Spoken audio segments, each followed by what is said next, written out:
கர்த்தருடைய பரிசுத்த நாமம் மகிமைப்படுவதாக. எனக்கு சாட்சி உண்டு. கிருபை நிறைந்த தேவன் என்னை ரட்சித்து ஜெய ஜீவியத்தை தந்து அவருடைய ஊழியத்தை எனக்கு கையில் தந்து இதுவரைக்கும் என்னை நடத்தின வழிகளை நினைத்து நான் சபை நடுவில் கர்த்தரை ஸ்தோத்தரிக்கிறேன். விசேஷமாக இந்த வருஷத்திலும் முதல் ஆராதனையில்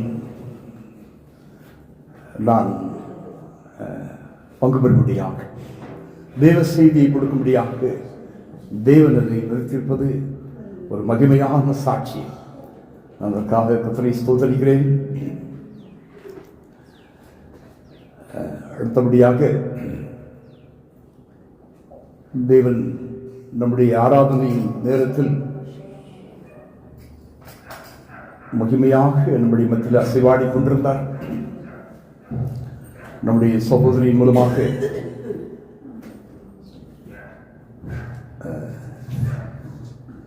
ஏதாவது ஒரு பதார்த்தத்தை புதிதாக இதுவரைக்கும் சாப்பிடாத ஒரு பதார்த்தம், இல்லை என்றால் ஒரு பழம், இல்லை என்றால் ஒரு ஆகாரம், அதை சாப்பிட்டால் தானே ருசி தெரியும். அதுபோல இந்த ஆராதனையின் நேரத்தை அதை பயன்படுத்தி கொண்டவர்களுக்கு அதனுடைய ருசி தெரியும். கொஞ்சம் கொஞ்சம் சவுண்ட் வைக்கணும் ஐயா, கொஞ்சம்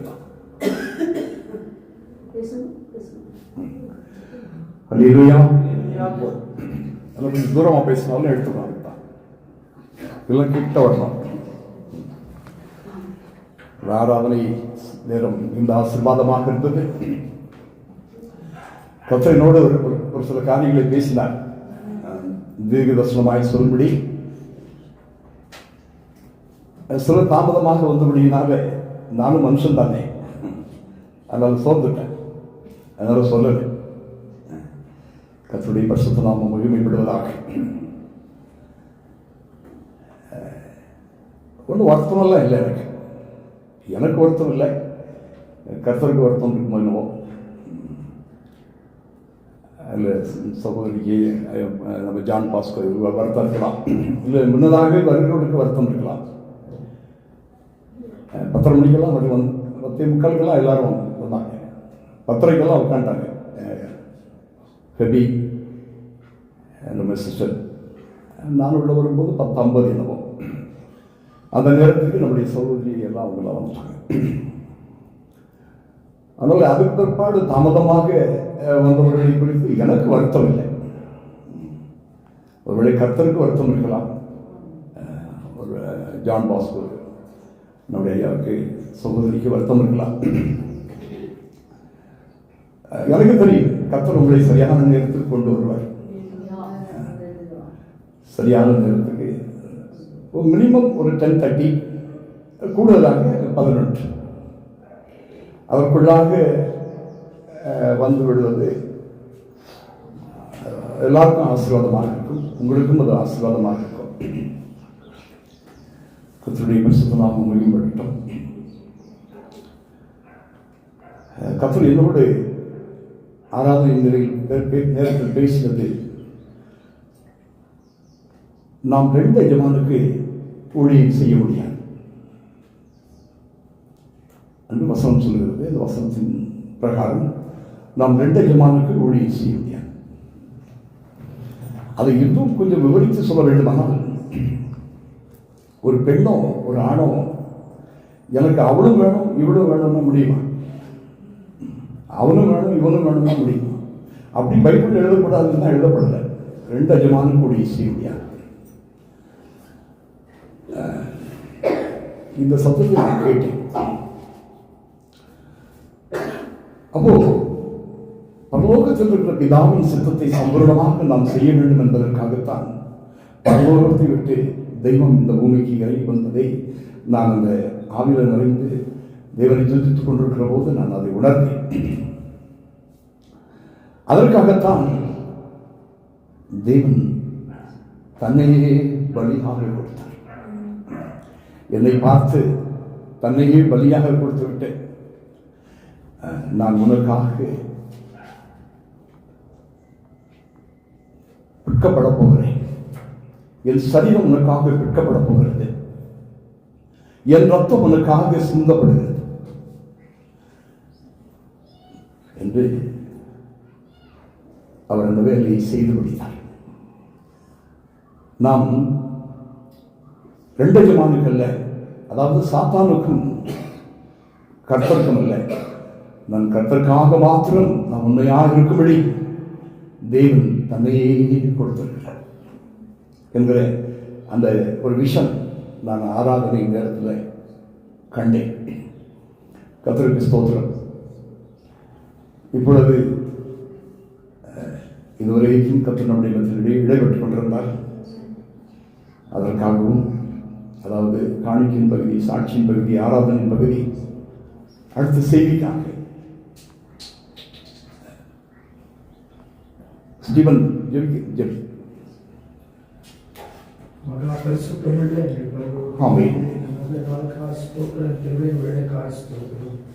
சமூகத்திலே கூடி வந்திருக்கிறோம். இந்த புதிய ஆண்டிலே முதலாம் நாளிலே இந்த நாள் உண்மையை அந்த தியானித்து துதிக்க அந்த வார்த்தை கொண்டு எங்கள் ஊழல் மறைத்து பேசும்படி ஆட்சிக்கிறோம். அந்த செயற்படாத செயற்படுத்தும். ஆண்டவரே, எல்லா பாதைகளையும் ஆண்டவரை நீர் போதிக்கிற அந்த வார்த்தைகளை நாங்கள் கேட்கும். ஆண்டவரை நீர் முன் குறித்திருக்கிற அந்த தேவ சித்தத்தை நாங்கள் செய்யப்பட ஆண்டவரை சகலவற்றிலும் நீரே எங்களை ஆட்கொண்டு வழிநடத்த உடைய வார்த்தை கொண்டு பேச சுவாமி. இயேசுவை நாம் ஜெபிக்கிறதா. ஆமென். சங்கீதம் 125 தமிழ் சகோதரி விட்டு வேற யாராவது வாசிக்க முடியுமா? பிரதா வாசிக்கிறீங்களா? 125 அதனால அடுத்த கர்த்தர் சுத்தமானால், நாம் ஜீவனோடு இருந்தால், கர்த்தருடைய வருகை தாமதமாகுமானால் 11 மணிக்குள்ள நம்ம எல்லாரும் இங்கே இருப்போம். 10 மணிக்கு இருப்போம். ஒரு வேளை மிஸ் ஆனால் 11க்குள்ள இருப்போம் எல்லோரும். 11 மணி இல்லை, 2 பேர் இருந்தாலும் போதும். அது தேவசித்தம் அதுவாக இருந்தால் அது நடக்கும். ஒன்றும் அதில் மனசு ஒன்றும் பயமோ அச்சமோ இல்லை. இது என்னுடைய கடமை என்று சொல்வார்கள். என்னுடைய கடமை இல்லை, இது தேவ அன்பினால் நிறைந்து ஊழியம் செய்கிறவர்கள் சொல்லத்தான் வேணும். ஒவ்வொரு வாரம் அசைக்க அசைக்க அம்மியும் அசையும் என்று சொல்வார்கள். அம்மி கூட அசைச்சிட்டே இருந்தால் அது அசையும் என்று சொல்வார்கள் அந்த நாட்களில். அதனால சொல்ல வேண்டியது அது அதுதான் ஊழியத்தின் ஒரு பகுதி. அதனால பிரதர் ரமேஷ், அன்பு மகன் ரெனால்ட், தைஸ், இயேசு சொன்னார், என் சரீரத்தை உனக்காக கொடுத்தேன், இதை வாங்கி பூசி, என் ரத்தத்தை நான் உனக்காக. எதுக்கு தான்? எதுக்கு? கடவுளுடைய சுத்தம் செய்வதற்காகத்தான் அவர் அந்தபடியாக பாத்திரத்தை எடுத்து, நான் உங்களுக்காக என் ரத்தத்தை சிந்துகிறேன், இதற்காக சரியான நேரத்துக்கு வர வேண்டும். எல்லாம் சேர்த்துதான் தெய்வ சித்தம்.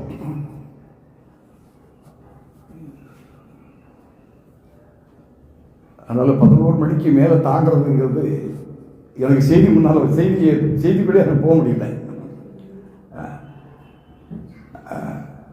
அதற்கு மேலே ஆண்டவர் சீசன் இடத்துல உங்களுக்கு சொல்லி பார்த்தாரு, விழித்திருந்து ஜெபம் பண்ணுங்கள், 1 மணி நேரமாவது ஜெபம் பண்ணுங்கள், என்னவோ சொன்னார். ஒன்றுமே அவருடைய காதில் ஏறலை.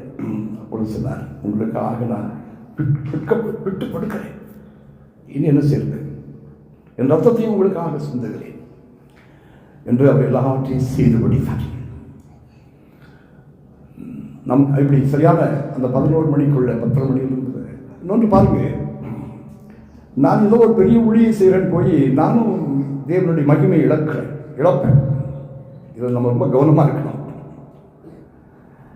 நான் ஏதோ ஒரு பெரிய ஊழியம் செய்கிறேன்னு சொல்லி பிள்ளைகள் நல்ல மார்க் வாங்கணும்னு சொல்லி தாய் கண்டதை எடுத்துட்டு அடிப்பான். அவன் பிள்ளைக்கு காது கேட்காம போயிடும், கழுதையாம போயிடும், அந்த தாயினுடைய பரிசுத்தமும் போயிடும். அப்படி ஒரு காலம் ஊழியர்கள் செய்ய முடியாது. நம்முடைய இயேசுவையே தன்னையே தன்னுடைய இரத்தத்தையே சிந்தி தன்னுடைய சரீரத்தையே நமக்காக அவர் தேவ சித்தம் நாம் செய்ய வேண்டும் என்பதை நமக்கு உணர்த்தியிருக்கும் பொழுது நமக்கு டீச்சர் மாதிரி கம்பெடுத்துக்கலாம். அதே கூட அன்பினால் செய்யப்படுகிறவர், இது அன்பின் ராஜ்யம். அன்பினால் நாம் தேவனுடைய ராஜ்யத்தை கட்ட வேண்டும். கர்த்தருடைய பரிசுத்த நாமம் மகிமைப்படுவதாக.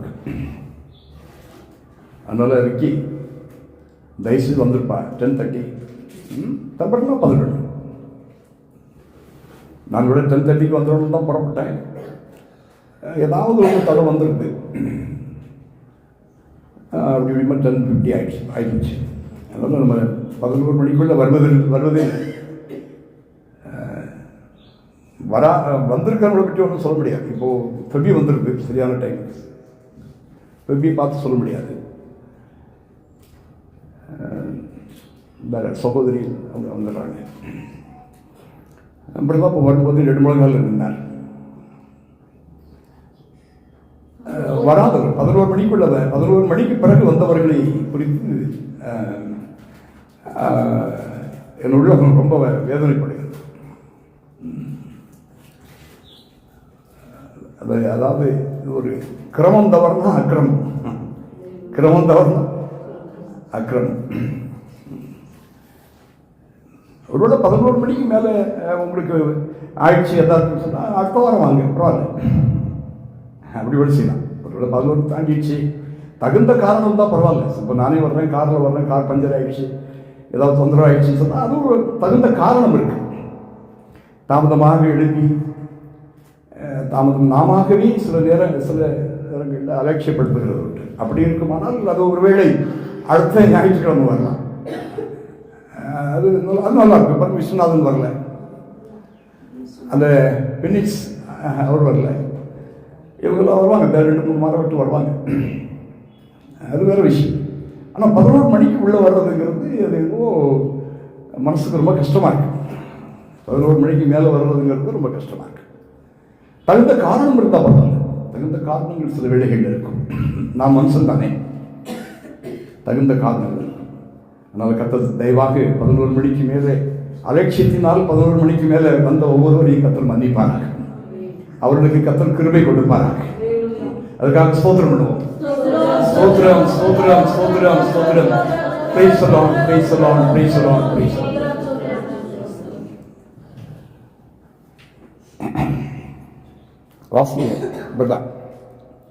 சங்கீதம் 124.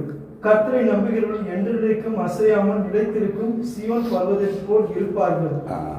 பர்வதங்கள் போதும். 125:1 இப்படிதான் வாசித்தது சரிதான். கர்த்தரை நம்புகிறவர்கள் என்றென்றைக்கு அசையாமல் நிலைத்திருக்கும் சீயோன் பர்வதத்தை போல் இருப்பார்கள். கர்த்தருடைய பரிசுத்த நாமம் மகிமைப்படுவதாக. கர்த்தரை நம்புகிறவர்கள் என்ற ஒரு பகுதியை நமக்கு பார்க்கணும். அடுத்து நம்புகிறவர்கள் என்றென்றைக்கு அசையாமல் நிலைத்திருக்கும் சீயோன் பர்வதம் போல் இருப்பார்கள். இந்த பூமியிலே ஒரு சீயோன் பர்வதம் இருக்கிறது. நமக்கு நன்றாக தெரியும் பரலோகம் ஒரு சீயோன். அப்ப இங்கே சொல்லப்படுகிறது எந்தெந்தைக்கும் இருக்கிற ஒரு சீயோன் பர்வதம் என்றால் அது பரலோகமாக தான் இருக்க முடியும். ஹல்லேலூயா. அது எந்தெந்தைக்கும் அசையாமல் இருக்கிற சீயோன் பர்வதம் போல் இருப்பார்கள். கர்த்தருடைய பரிசுத்த நாமம் மகிமைப்படுவதாக. கர்த்தரை நம்புகிறவர்கள்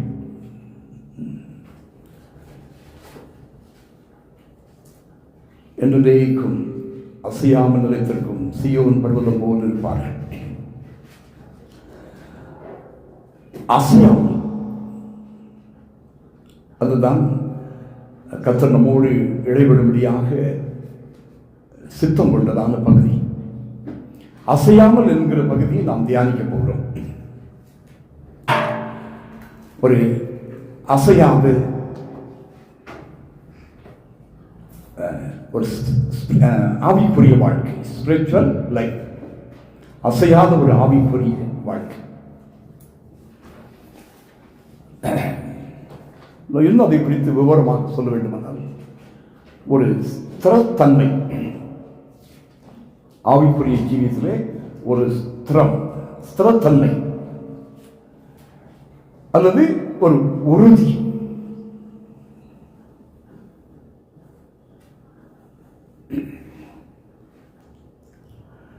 அல்லது அசைவின்மை, அசைவதில்லை, அசையாமல் இருக்கும்.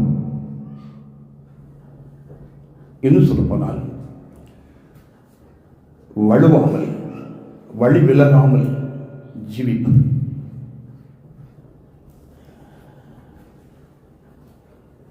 சங்கீதம் 46:5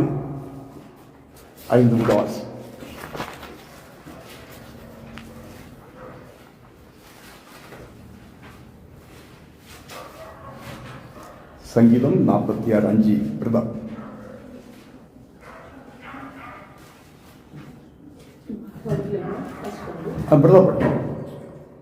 தேவன் அதன் நடுவில் இருக்கிறார், அது அசையாது. அதிகாலையிலே தேவன் அதற்கு சகாயம் பண்ணுவார். ஆமென். பிரதாப்புக்கு ஒரு நல்ல ட்ரைனிங் படிச்சா ஒரு தைரியம், அந்த கூச்சமெல்லாம் போயிடும். அப்புறம் நீதிமொழிகள் 12:3.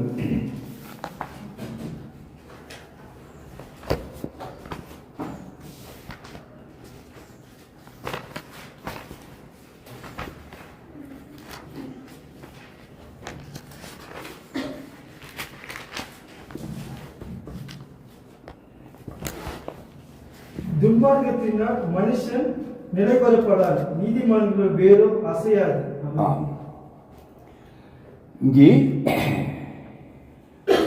நீதிமான்களுடைய வேரோ அசையாது. இங்கே 46:5 வாசித்தோம். தேவன் அது நடுவில் இருக்கிறார், அது அசையாது.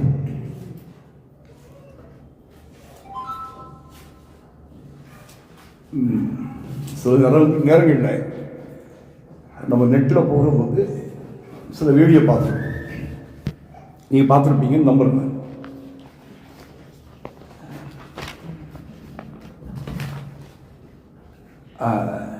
அது நம்முடைய ஸ்டீபன் ரத்த சாட்சி என்று சொல்லி ஒரு படம் எடுத்திருந்தாங்க.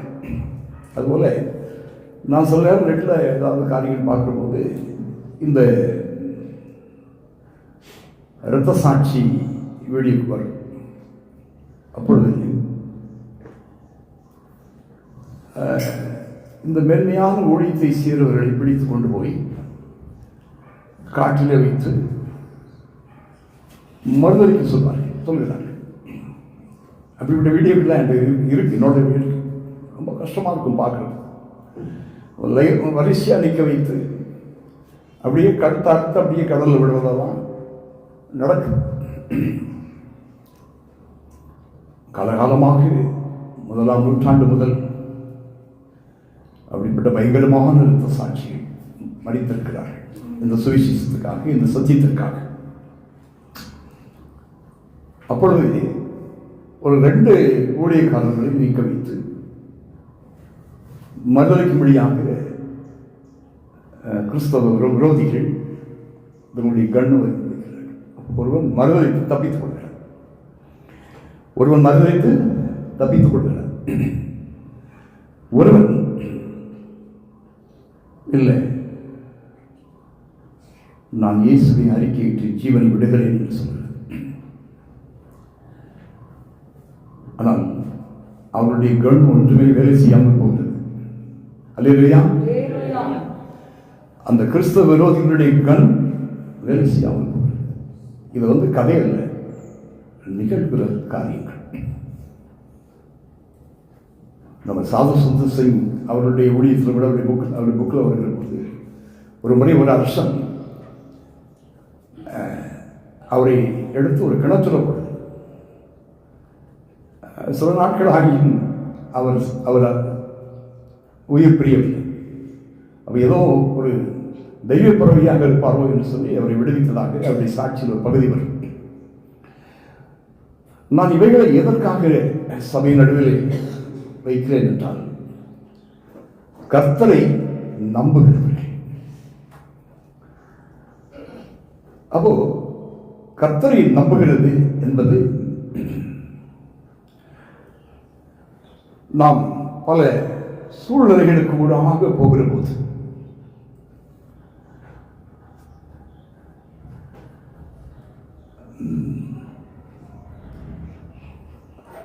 யோவான்ல 1 யோவான்ல 2 யோவான்ல வாசிக்கிறோம். அதாவது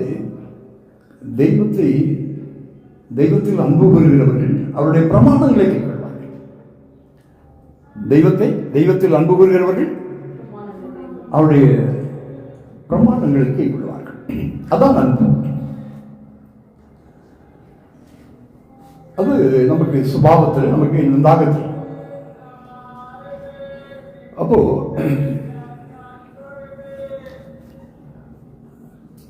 சூழ்நிலைகளுக்கு ஊடாக நாம் போகிற போது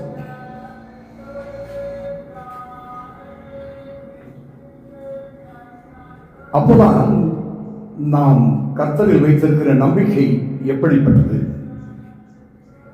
என்பது அது கிரியிலே வெளிப்படும். 1 0 இல்லைன்னா ஒரு 40 மார்க்கா, இல்லை 100க்கு 100 இருக்கிறதா என்று தெரியும். கர்த்தருடைய பரிசுத்த நாமம் மகிமைப்படுவதாக. நாம் உடனே நேரடியாக இரத்த சாட்சிக்கு போய்விட வேண்டாம். என்றால் அப்படிப்பட்ட ஒரு சூழ்நிலைகளுக்கு ஊடாக போகிற போது நம்பிக்கை புலமிடப்படுகிறது. அதான் நான் சொன்னேன், நம்பிக்கையின் ஸ்திரத்தன்மை, அசைவின்மை.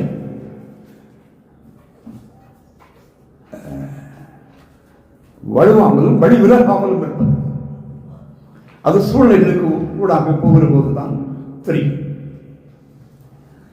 கர்த்தருடைய பரிசுத்த நாமம் மகிமைப்படுவதாக. பாருங்க, நம்முடைய சூழ்நிலையை பார்க்கிற போது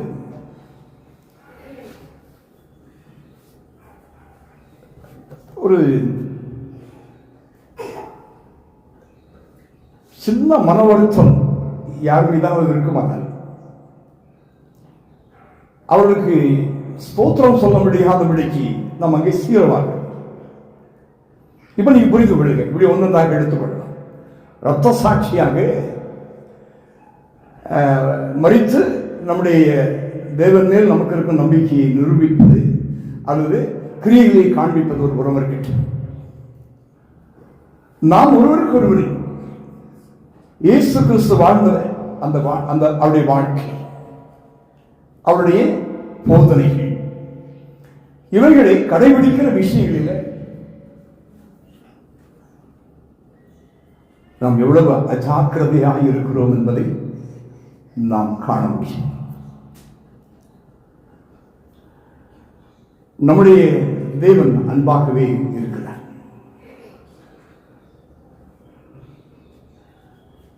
நம்முடைய தேவன் அன்பின் சொருவி. நம்மை நேசித்து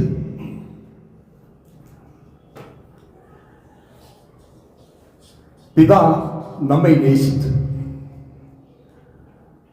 அவர் அன்பின் சொருவி என்பதை அவர் வெளிப்படுத்த முடியாது. அவர் தம்முடைய குமாரனையே நமக்கு கொடுத்து அவருடைய அன்பு இவ்வளவு என்பதை வெளிப்படுத்தினார் என்று நாம் வசனத்தில் வாசிக்கிறோம். இது எல்லோருக்கும் தெரிந்த விஷயம். அதே போல நமது ஆண்டவரும் தன்னுடைய ஜீவனையே நமக்காக கொடுத்து அவருடைய அன்பு அது நம்மீது எவ்வளவு பிரதானமானது என்பதை நமக்கு வெளிப்படுத்துகிறது. நமக்குள்ளே தேவனால் அனுப்பப்பட்ட பரிசுத்த ஆவியானவரும் கூட அன்பின் ஆவியானவர். நமக்குள்ளே இருக்கிற அன்பின் குறைவை நிறைவாக்குகிற அன்பின் ஆவியானவர். கர்த்தருடைய பரிசுத்த நாமம் மகிமைப்படுகிறார். நாம் சபையாக ஒன்றாக கூடுகிறோம். ஒரு சபையா ஒரு குடும்பத்தில் நம்ம ஒரு 3 பேரோ 5 பேராக இருக்கிறோம். அது குடும்பம்.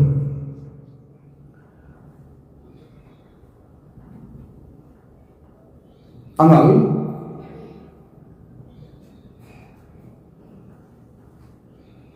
கர்த்தர் மேல் நம்பிக்கையாக இருக்கு. எப்படி இருக்கு? 125 உள்ள கர்த்தரை நம்புகிறவர்கள்.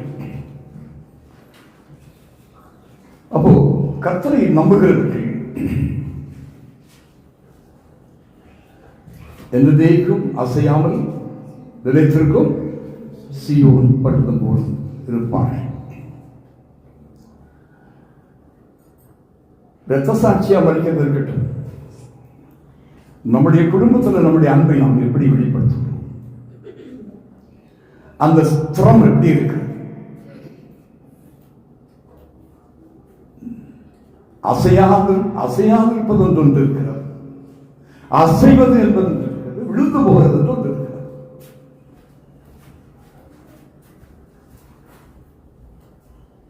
என்ன இருக்குது? அசையாமல் இருக்கிறது என்று ஒன்று இருக்கிறது, அசைகிறது என்று ஒன்று இருக்கிறது, விழுந்து போகிறது என்று ஒன்று இருக்கிறது.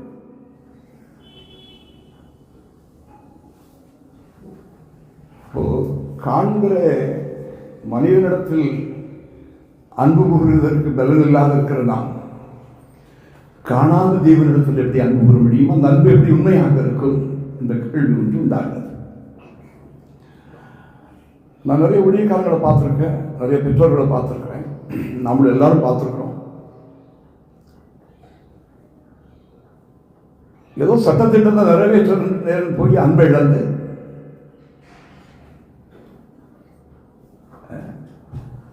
சபையாருக்கும் ஊழியக்காரருக்கும் மத்தியில் இருக்கிற அன்பை இழந்து ஒரு ஊழியம் செய்த பிரயோஜனம். நான் ஒரு திருமணம் செய்தேன். 44 வருடங்கள் ஆகிறது. 3 பிள்ளைகளுக்கு தகப்பனானே, ஒரு குடும்பத்துக்கு தலைவனானே, ஒரு நல்ல சபையில் ஒரு 20 வருஷமாக 21 வருஷமாக ஒரு நல்ல நடத்திப்புக்கு கீழ்ப்படித்த ஒரு விசுவாசியாக இருந்தேன். இப்போ ஒரு 20 வருஷத்துக்கு மேலாக நான் கர்த்தருடைய வேலை செய்து வருகிறேன். ஆனால் என் குடும்பத்தின் மேல் என்னுடைய அன்பு எப்படி இருக்கு?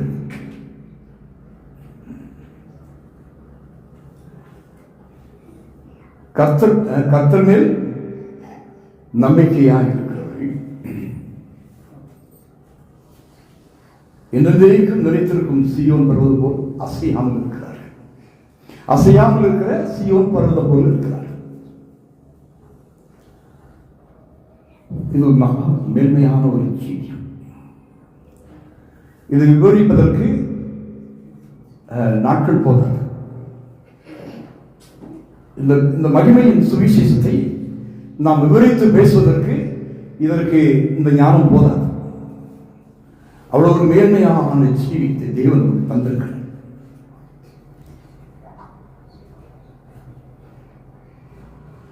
அப்போ நியூ இயர் சர்வீஸ் ஒரு நாள் முன்னதாக இங்கு வந்து ஒரு முறை ஒரு 20 நிமிடம் ஒர்ஷிப் நடத்தினார். வெள்ளியம் சொல்லி தெரியும். எனக்கு ரொம்ப ஒரு ஆவிக்குரிய வாழ்க்கையில் எனக்கு ஒரு பெரிய நண்பர். 30 வருடங்களுக்கு மேலாக இப்படியே நீங்க பிள்ளைகளும் மனைவியும் உங்களுக்கு அவர்களுடைய பகுதியை புரிந்து கொள்ளாமல் உங்களை வேதனைப்படுத்திக் கொண்டே இருக்கிறார்களே, நீங்கள் இப்படி விட்டால் எப்படி, ரொம்ப கஷ்டங்களுக்கு கூட போய் கொண்டிருக்கிறீர்களே, இதற்கு ஏதாவது ஒரு தீர்வு நீங்கள் எடுக்க வேண்டாமா என்று கேட்டார். அப்போ ஒரு அசையாத பதிலை அவருக்கு சொல்லும்படியாக தெய்வன் தம்முடைய பலத்தினால் இதை நிரப்பியிருப்பதை நான் உணர்ந்தேன். அந்த பதில் என்ன?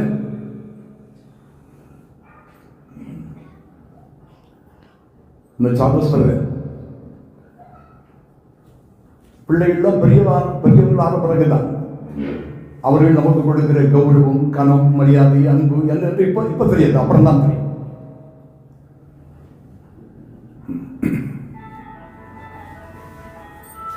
கர்த்தருடைய பரிசுத்த நாமம் மகிமைப்படுவதாக. அப்ப நான் அவருக்கு சொன்னேன்,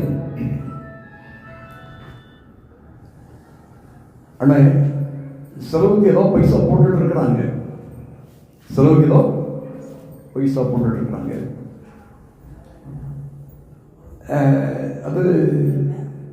அது கூட ஸ்டாப் பண்ணால் அவர்களாக புரிந்து கொண்டு அதை செய்ய வேண்டும். நாம் கர்த்தர் வைத்திருக்கிற ஒரு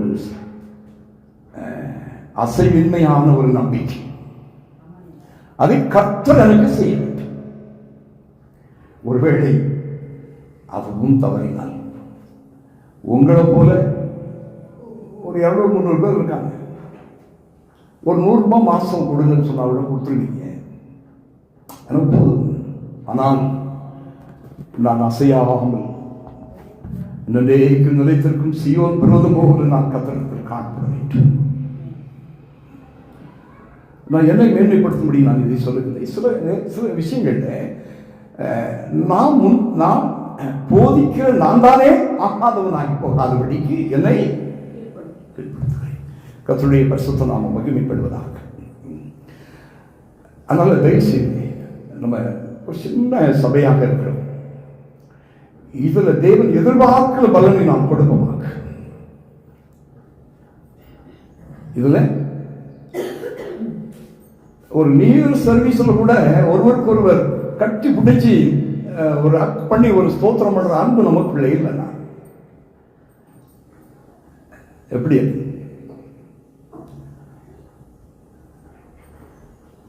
அன்பு எப்படி நம்ம குடும்பமோ அப்படிதான் இந்த சபை. ஜான் பாஸ்கோ ஐயாவை மேல் ஒரு அன்பு வைத்து, சகோதரி மேல் ஒரு அன்பு வைத்து நான் இங்கே வருகிறேன். அப்போ எனக்கும் அவர்களுக்கும் மத்தியிலே ஒரு தேவ அன்பு நிறைந்திருக்க வேண்டும், ஒரு தேவ அன்பு நிறைந்திருக்க வேண்டும். அவர்களை குறித்ததாக ஒரு திறந்த புஸ்தகம் எனக்கு காணப்படும், பெரிய இருக்க வேண்டும். அவர்கள் பினான்சியல் எப்படி இருக்கிறது,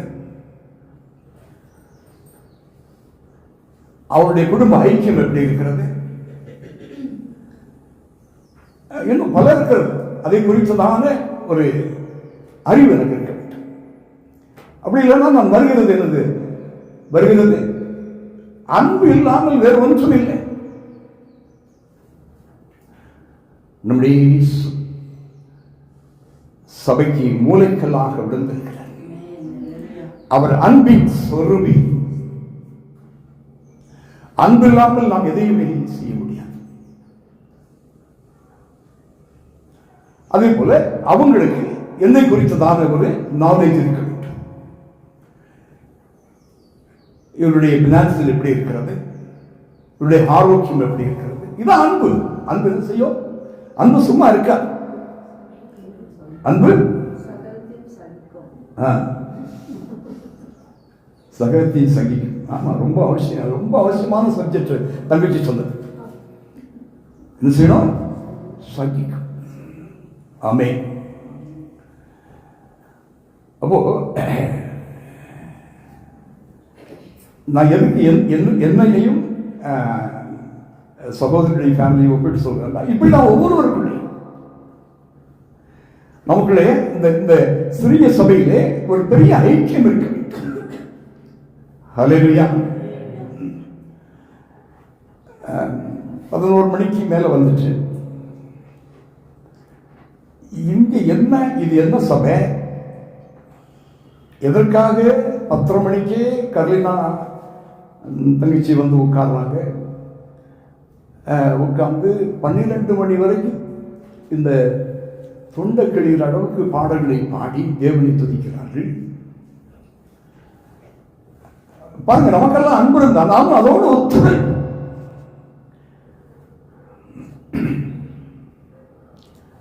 சிபிஎம் சபையில் டிரான்ஸ்ஃபர் ஆகி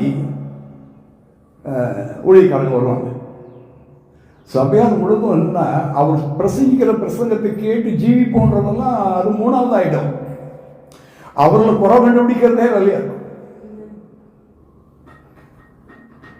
அந்த ஊழியம் செய்கிற மனுஷன் மேல பாவம் குறை கண்டுபிடிக்கிறதே வேலையா இருக்கும். அவர் பிரசங்கிக்கிறதே கர்த்தருடைய வார்த்தையை பிரசங்கிக்கிறார், கர்த்தர் பேசுகிறார் என்று எடுத்துக்கொள்கிறது ரொம்ப சொற்பமா இருக்கு. அப்போ நான் வந்து அப்படி இவர் டிரான்ஸ்ஃபர் ஆனால் நல்லா இருக்கும், பாஸ்டர்கிட்ட சென்ட்ரலில் போய் கம்ப்ளைண்ட் பண்ணோம், இப்படியெல்லாம் பேசுவாங்க. நான் கேட்பேன், பிரதர், வந்திருக்கிறவர் உங்கள் அண்ணனாக இருந்தால், வந்திருக்கிறவர் உங்கள் கூட வந்து அண்ணனாக இருந்தால் என்ன செய்வீங்க? சிஸ்டமாட்ட கேட்பேன், வந்திருக்கிறது உங்கள் தம்பியாக இருந்தால் என்ன செய்வீங்க? கொஞ்சம் யோசித்து பாருங்க. அப்போ கிறிஸ்துவுக்குள் நாம் ஒரே குடும்பத்தாராய் இருக்கிறோம்னு சொல்றதெல்லாம் இந்த உதட்டதான். அதாவது அதுதான் கர்த்தர் மேல் நம்பிக்கையா இருக்கிறவர்கள் என்றைக்கு நிலைத்திருக்கும் சீயோன் பர்வதம் போல் நாம் அசையக்கூடாது. நாம் நிலைத்திருக்க வேண்டும். என்னுடைய சப்ஜெக்ட் வேற, நம்ம முன்னால போனோம். அதனால இதை சொல்லும்படியாக ஆவியானவரால் நான் உணர்த்தப்படுகிறேன்.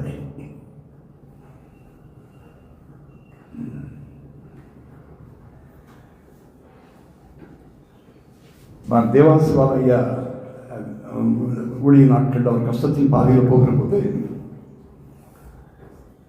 சபையாருக்கு நான் சொன்ன ஒரு காரியம், கர்த்தர் என்னை கொண்டு சொன்ன காரியம். அவர் எவ்வளோ நாட்கள் சபையை தாங்கிக் கொண்டார், சபையை தாங்கி கொண்டார். இப்பொழுது வயதான காலத்தில் அவருக்கு ஏதோ நிகழ்வு. இப்பொழுது நாம் அவரை தாங்கிக் கொள்ள வேண்டும். அதுதான் அன்பு. ஒருவரை ஒருவர் தாங்கிக் கொள்வது என்பதுதான் அன்பு. அன்பு இல்லை என்றால் இவைகள் யாவும் நடக்காது. அதுபோல தாமதமாய் வருகிறார்கள் என்று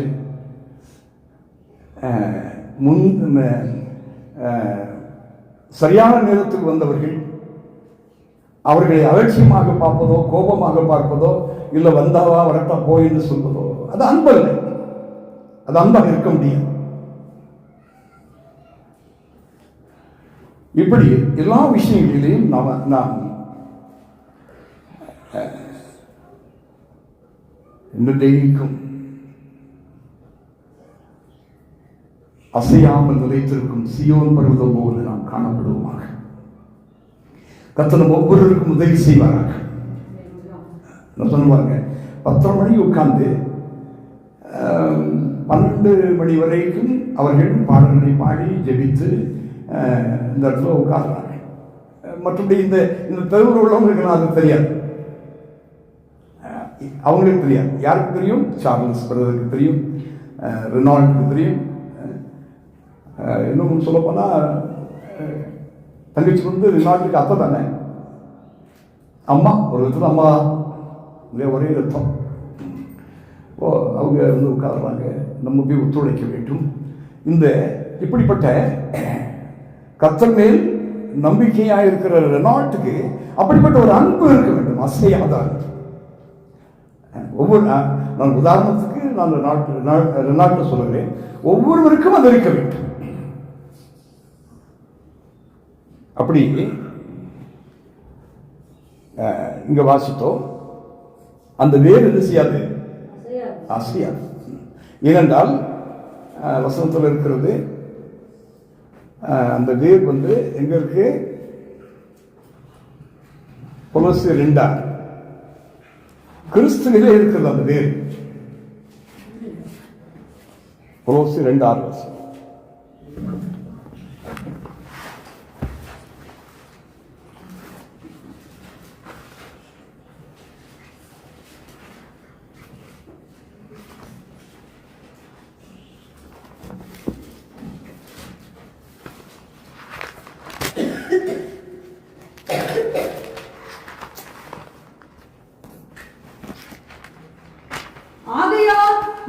நீங்கள் கர்த்தராகிய இயேசுவை ஏற்றுக்கொண்டபடியே அவருக்குள் வேர் கொண்டவர்களாகவும் அவர் மேல் கட்டப்பட்டவர்களாகவும் அவருக்குள் நடந்து கொண்டு.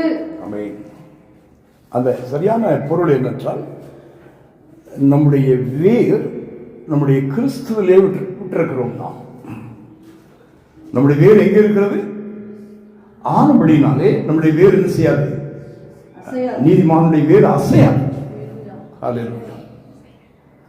அங்கே வாசித்தோம், அதிகாலையிலே தேவன் அதற்கு அவர் பலன் கொடுக்கிறபடினால் அது அசையாது.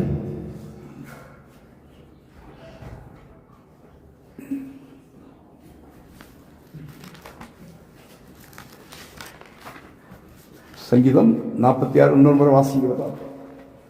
தேவன் அதன் நடுவில் இருக்கிறார், தேவன் அதன் நடுவில் இருக்கிறார், அதிகாலையில் தேவன் அதற்கு சகாயம் பண்ணுவார், அதிகாலையில் தேவன் அதற்கு சகாயம் பண்ணுகிறார். அதனால அது அசையாது.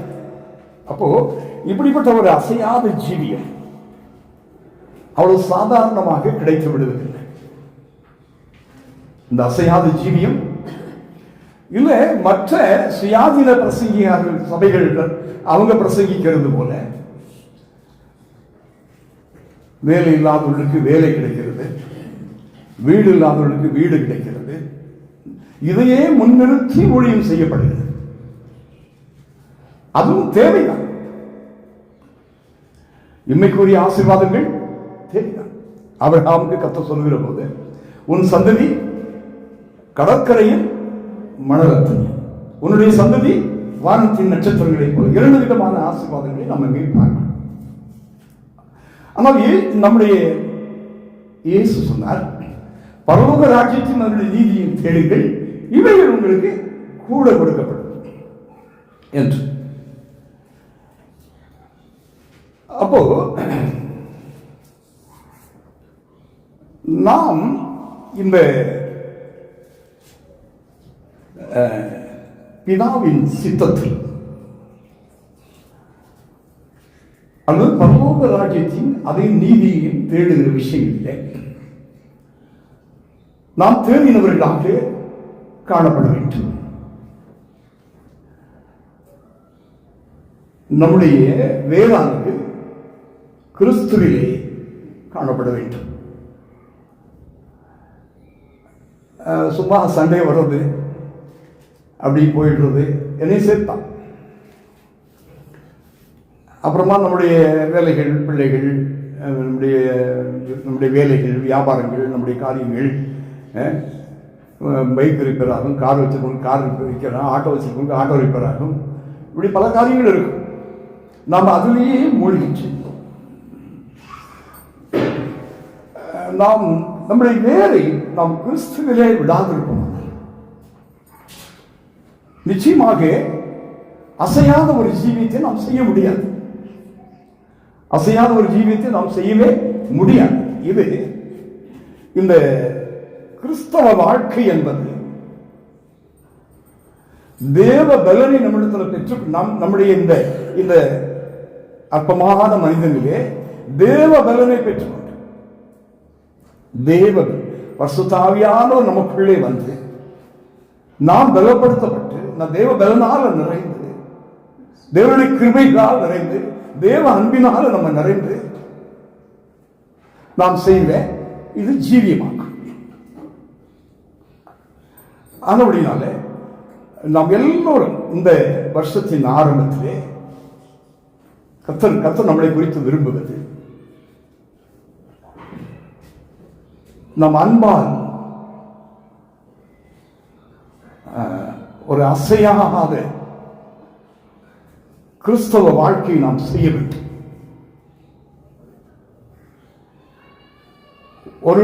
ஒருவருக்கு ஒரு குடும்பத்தில் ஒரு தேவை இருக்குமானால் அதற்காக நாம் ஜெபிக்கிறவர்களாக இருக்க வேண்டும். இப்ப பாருங்க, இந்த வாரம் முழுவதும், அதாவது நியூ இயர் சர்வீஸ் முடிந்த பிற்பாடு 4 நாளா இருக்கமா, 4 days ஆயிருக்கு.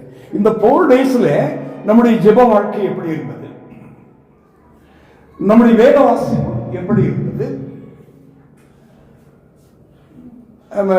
மற்றவர்களுக்காக நாம் ஜெபித்த ஜெபம் எப்படி இருந்தது, நம்முடைய உபவாசம் எப்படி இருந்தது என்று ஒரு கேள்வியை நாம் ஒவ்வொருவருக்கும் முன்பாக வைத்து, மற்றவர்கள் சாதாரணமாக கேட்கிறது கை தூக்குங்க அப்படி இப்படி எல்லாம் சொல்ல போனா நம்முடைய நிலவரம் எப்படி இருக்கிறது அவரவர்களுக்கு தெரியும். இங்க இருக்கிற எல்லோரும் இதுல 0வா தான் இருப்பீங்க என்ற முடிவுக்கு நான் வர மாட்டேன். ஒவ்வொருவர் இதுல உண்மையா இருந்திருக்கலாம், உத்தமர்களாக இருந்திருக்கலாம். இப்படியெல்லாம் நாம் செய்கிற போது தேவன் பாருங்க, அவர் இவைகளெல்லாம் மறந்து விடுகிறதற்கு மனிதன் அல்லவே. நான் இப்படிப்பட்ட ஒரு உத்தமமான ஜீவியத்தை நாம் செய்கிற போது தேவன் அவை அவருடைய கணக்கில் வைத்திருப்பார். அது அவருக்கு நமக்கு அதுக்கு பிரதிபலனாக அவர் நமக்கு தருவார். நான் எப்பவுமே இப்போ நம்ம ஸ்டீபன் சொல்றது போல ஆட்டோவில் நான் இப்போது பிரயாணம் பண்ணுற போது அந்த சுவிசேஷத்தை சொல்லிவிடுவேன். இன்னொரு இடத்துக்கு போகும்போது எப்படியாவது சந்தர்ப்பத்தை உருவாக்கி இயேசுவை பற்றி நான் சொல்லிவிடுவேன். அப்ப சொல்லுகிற போது எனக்கு ஒரு நிச்சயம் இருக்கிறது, என்னுடைய அக்கௌண்ட்ல பாயிண்ட்ஸ் ஏறிக்கிட்டே இருக்கு.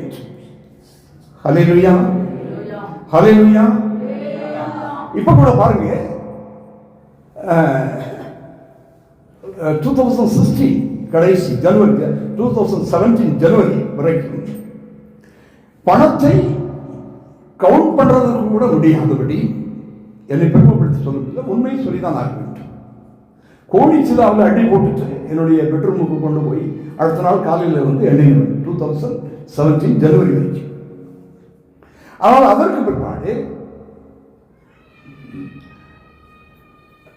ஒரு சுனாமி சொல்லிட்டா வரும், அது வர்றது வரதான் செய்யும். சோதரன் அதாவது இயேசுவே சொன்னார், இதெல்லாம் வந்தே வரும், இதெல்லாம் வந்தே வரும். அதற்காக கேள்வி கேட்டுட்டெல்லாம் உட்கார்ந்து இருக்க முடியாது. ஆனால் ஆண்டவருக்காக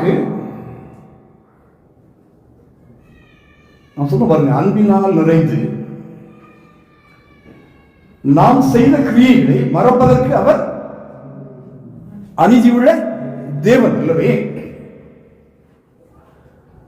அப்போ தேவனுடைய காரியங்கள் என்று ஒரு தலைப்பை போட்டு கீழே எழுதுனா எவ்வளவோ தேவனுடைய காரியங்கள் என்று நாம் செய்ய வேண்டியது 24 ஹவர்ஸ்ல, இல்லை 1 வீக்ல, 1 மந்த்ல, 1 இயர்ல நாம் செய்ய வேண்டியது என்று எழுதுவோம். ஆனால் அது நிறைய வரும். அவைகள் எல்லாவற்றிலும் அன்பினால் நிறைந்து நாம் உண்மையாக இருக்கிற பொழுது, நாம் கிரியை உள்ளவர்களாக இருக்கிற பொழுது அவைகளை மறப்பதற்கு அவர் அனுமதி உள்ளவர் அல்ல. கர்த்தருடைய பரிசுத்த நாமம் மகிமைப்படுவதாக. ஏனென்றால் 11 மணிக்கு மேல வராம 11 மணிக்குள்ள வந்துருங்க என்று சொல்வதும், நாம் அதை செய்வதும், சபையில ஒருவரை குறித்து தான் ஒரு நாளைக்கு ஒருவருக்கு உண்டாவதும், நாம் ஒருவர் மேல் ஒரு குடும்பத்தின் மேல் இன்னொரு குடும்பம் நாம் கரிசனையாக இருப்பதும் நம்முடைய சபை இங்கே உபவாச ஜெபம் இருக்கு. சனிக்கிழமை கூட ஜெபம் இருக்குல்ல, இருக்கு. அப்ப இந்த ஜெபங்களை விடக்கூடாது. இந்த ஜெபங்களை அதுதான் இப்போ நமக்கென்று தேவன் கொடுத்த சபை. அல்லேலூயா. அப்ப இங்கே அந்த ஜெபம் சனிக்கிழமை ஜெபம் நடக்கு. அந்த ஜெபத்தில் முடிந்த வரைக்கும் பங்கு பெற்றணும். அது ரெனால்டா இருக்கட்டும், ஞாயிறு நான் வந்துடுவேன், இந்த தூரமாக இருக்கனால முடியல. நாம் இப்படி தேவனுக்கு பிரியமானவைகளை நாம் நிறைவேற்ற வேண்டும்.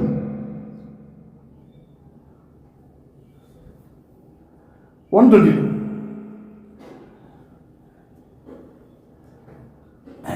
சரி, அதுவும் தவறினாலும் வீடுகளிலே ஜெபங்கள் நடுவக்கூடாது.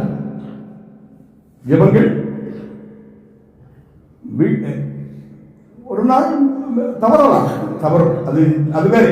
ஆனாலும் நம்முடைய இருதயம், ஐயோ இன்றைக்கு ஜெபம் நழுவி போனதே, நாளைக்கு அதை சேர்த்து கூட முடிவு செய்யலாம் என்று நாம் எல்லோரும், நான் நம்ம தங்கச்சி அவங்க இந்த ஊழியத்தின் பகுதியிலே அவர்கள் தேறினவர்கள். இல்லை சார்லஸ் இப்போ வந்தவர், அவருக்கு இதை பற்றி அதிகமாக தெரியாது. அப்படியெல்லாம் ஒன்றும் இது அப்படியெல்லாம் ஒன்றுமில்லை. இன்றைக்கே இப்படிப்பட்ட ஒரு உன்னதமான ஜீவியத்தை நாம் ஒவ்வொருவரும் செய்ய முடியும், செய்ய வேண்டும், நம்முடைய குடும்ப ஆசீர்வாதங்களுக்காக. பிரதர் ரமேஷ், நாம் ஒவ்வொருவரும் அது உண்மையாக இருக்க வேண்டும், என்னையும் சேர்த்து.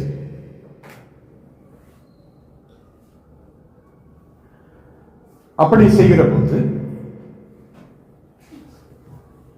நம்முடைய குடும்பத்துக்கு அது ஆசீர்வாதமாக இருக்கும், சபைக்கு அது ஆசீர்வாதமாக இருக்கும். இன்னொன்று சொல்ல பாருங்க, நம்ம அப்படி செய்கிற பொழுதுதான் நம்முடைய பின் நாட்கள் ஒருவேளை கர்த்தர் வருவது தாமதிக்குமானால் நாம் அசையாதபடி, அசைவதில்லை, விழுறதில்லை, அசையாத ஒரு கிறிஸ்டியன் லைஃப் நாம் செய்கிற போது இன்னைக்கு கொஞ்சம் கஷ்டமாக இருக்கும். ஒரு முறை பாஸ்டர் ஜோவி, நான் விசுவாசி அந்த நாட்களில் 4 நாள் கன்வென்ஷன் மீட்டிங் நடத்துறார்.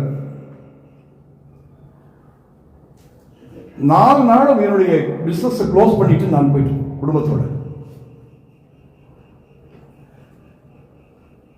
இது ஒண்ணு, உங்களுக்கு ஒரு பான சோறுக்கு ஒரு சோறு பதம். இன்னைக்கு எனக்கு சரீர பிரகாரமாக கொடுக்கப்பட்ட பிள்ளைகள், ஊழியத்தின் பகுதியை பெற்ற பிள்ளைகள் செழிப்பார்கள். காரணம், இது ஒருபோதும் பொய்யாய் போகாது. ஞாயிற்றுக்கிழமை என்னுடைய சரௌண்டிங்ல ஞாயிற்றுக்கிழமை வியாபாரம் அதிகமாக நடக்கும். எல்லா கடைகளும் திறந்து வைத்திருப்பாங்க. நான் கர்த்தருக்காக அந்த நாள் முழுவதையும் கர்த்தருக்காக செலவு கொள்ள வேண்டும் என்பது. அன்றைக்கு ஒரு நாள் ஓபன் பண்ணி வச்சா ஒரு 20,000 ரூபாய் கிடைக்கும். அந்த ஒரு நாளைக்கு 20,000 ரூபாய். அந்த 20,000 ரூபாய் பெரிதல்ல, பாயிண்ட்ஸ் முக்கியம். கிரேஸ், என்னுடைய அக்கௌண்ட்ல பாயிண்ட்ஸ் விட வேண்டும். தேவ கிருபை நான் சம்பாதித்து வைக்க வேண்டும். வெறும் பணத்தை சம்பாதித்து வைத்து அது பிரயோஜனம் அல்ல என்று அன்று மூட ஆரம்பித்தோம். இன்று வரைக்கும் அது ஒழுங்கோடு அது மூடப்பட்டிருக்கு. ஞாயிற்றுக்கிழமையானால் நாம் இப்படியெல்லாம் செய்கிற பொழுது இன்றைக்கும் நமக்கு ஆசீர்வாதம்.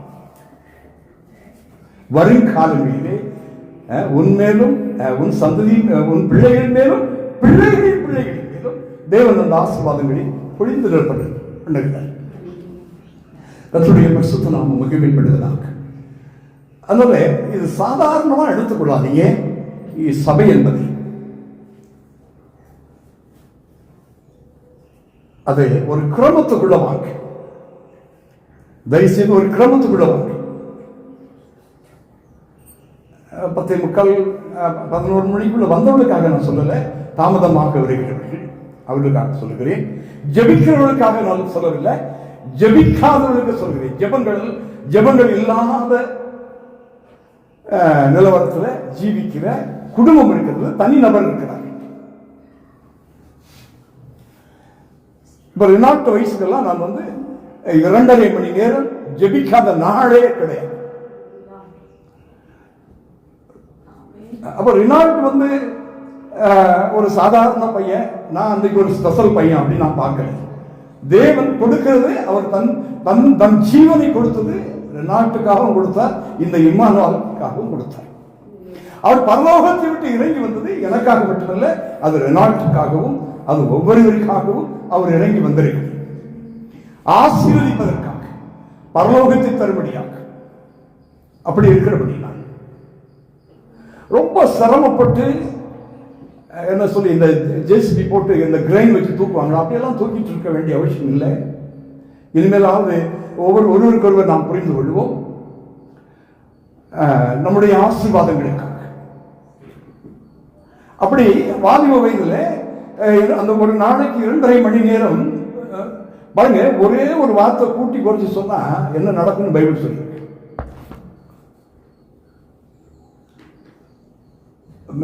பாருங்க. மெசேஜ் போனோம், நிறைய போனோம். ஆனால் சொல்ல வேண்டியதை சொல்ல வேண்டும் என்று என் மனதுக்கு படுகிறது. 4 மணி ஜெபம் செய்தே ஆக வேண்டும் என்று ஒரு பிரமாணமே இருக்கிறது. நான் இருந்த சபையில் அதிகாலை 4 மணி ஜெபம் செய்தே ஆக வேண்டும். சாட்சிக்கு எழுதினா பாஸ்டர் கேட்பார், 4 மணிக்கு எழுப்பி ஜெபித்தியா?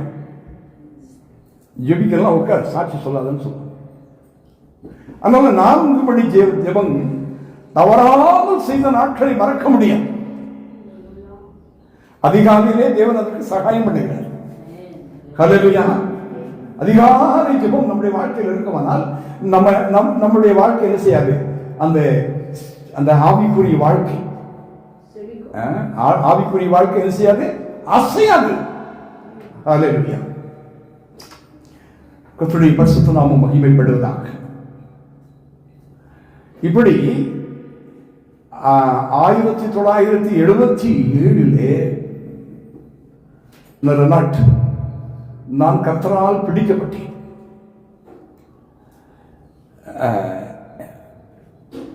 நான் விழுந்து மடிந்து போகிற நேரம், அதாவது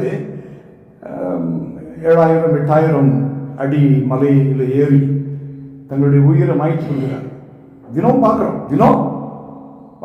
பலவிதமான சூழ்நிலைகளில் தங்கள் உயிரை மாய்த்து கொள்கிறார். அப்படி நான் மாய்த்து கொள்ள வேண்டிய சூழ்நிலைகளுக்கு பதிலாக என்னை பிடித்தெடுத்தார், என்னை தூக்கினார். அப்படி போகாதபடிக்கு அவர் என்னை பிடித்தார், ரட்சிப்பை தந்தார். தம்முடைய அன்பினால் என் உள்ளத்தை நிரப்பினார். தேவன் என்னை பலப்படுத்தினார். என்னோடு ஞானஸ்நானம் எடுத்தவர்கள் எத்தனையோ பேர் இந்த ஜீவித்தை செய்யாம போயிட்டாங்க. ஆனால் இந்த ஜீவித்தை செய்யும்படியாக கர்த்தர் எனக்கு கிருபை பாராட்டினார். அப்போ இப்படி செய்து கொண்டிருக்கிறேன். 77 2000 ஆயிருக்கிறது. 2000 23 வருடங்கள்.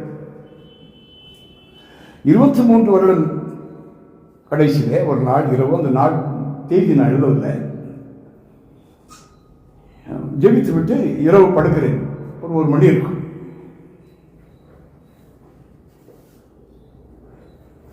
தூங்க விடலை. நல்லா தூங்குவேன். எனக்கு பகலெல்லாம் பாடுபடுற உழைப்பு, நல்லா தூக்கம் வரும் எனக்கு. தூங்க விடலை. யாரோ இந்த தூக்கத்தை டிஸ்டர்ப் பண்ண மாதிரி இருக்கு. யாரு? கர்த்தருடைய ஆவியானவர் தான். இப்படி காலையில ஒரு 6 மணி வரைக்கும் அன்றைக்கு தூக்கமே போயிடுச்சு. அப்போ கர்த்தர் 2 வசனங்களை கொண்டு என்னோடு பேசினார். ஒன்று, நீ வெளியிலே புறப்பட்டு போய் கொழுத்த கன்று போல் வளருவாய்.